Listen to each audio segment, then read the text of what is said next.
जब कुंभ पर्व हो रहा था प्रयाग में, वहाँ पर हम लोगों की धर्म संसद लगी हुई थी। धर्म की विचार वहाँ पर आते थे, प्रश्न आते थे सनातन धर्मियों के, सब के बारे में वहाँ पर उपस्थित विद्वानों के द्वारा, धर्मांसदों के द्वारा चर्चा करके निर्णय किया जाता था। वहाँ एक प्रश्न आया था।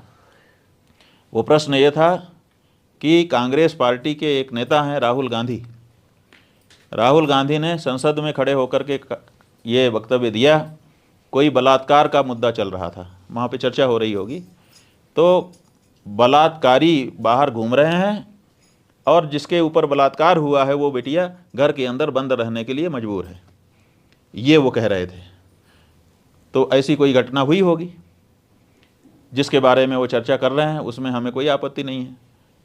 अगर जो पीड़िता है उसकी पीड़ा को समझ करके वो संसद में उठा रहे थे तो ये तो कितनी अच्छी बात है, ये तो उठाना ही चाहिए। किसी भी पीड़ित या पीड़िता के बारे में संवेदनशील कोई भी व्यक्ति होगा तो संसद में प्रश्न उठाएगा, इसमें हमें कोई आपत्ति नहीं थी।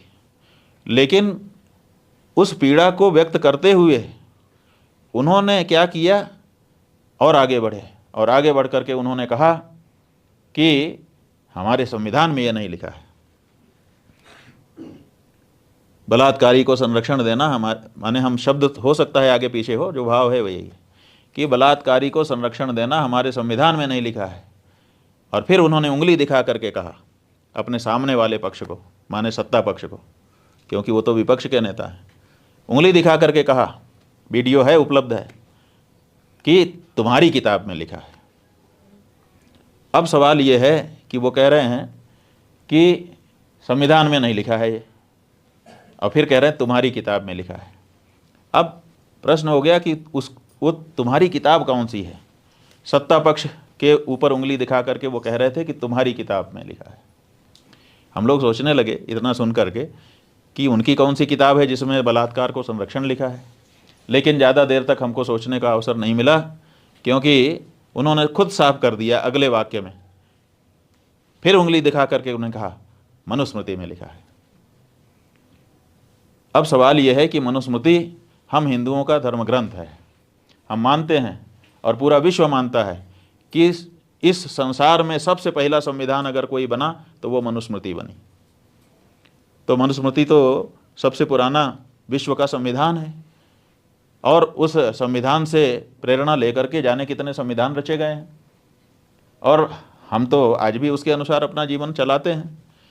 मनुस्मृति की किसी बात से आप असहमत हो सकते हैं, हो सकता है कि आपको समझ में ना आ रहा हो सकता है परिस्थितियों का बदलाव होने के कारण आपको बात अलग लग रही हो। आप ये कह सकते हैं कि मनुस्मृति की ये बात हमको समझ में नहीं आती है, हम इसको नहीं मान पा रहे हैं, इसमें कोई बाधा नहीं है।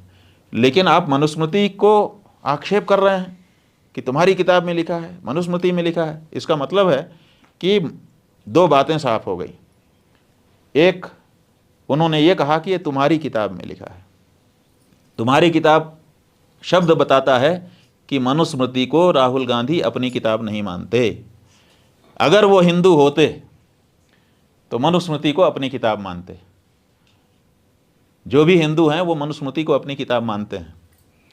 केवल मनुस्मृति को ही नहीं, 18 स्मृतियाँ हैं, उन 18 को हम अपनी किताब मानते हैं, और वही धर्मशास्त्र कहलाता है। जो स्मृतियाँ हैं वही हमारा धर्मशास्त्र हैं, और धर्मशास्त्र से ही निर्णय करके हम अपना जीवन आगे बढ़ाते हैं।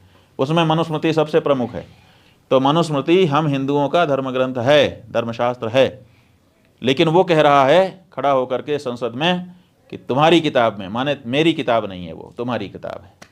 इसका मतलब है कि वो मनुस्मृति को अपनी किताब नहीं मानता, और जो मनुस्मृति को अपनी किताब नहीं मानता वो हिंदू कैसे हो सकता है। तो उनके हिंदू होने में समस्या है।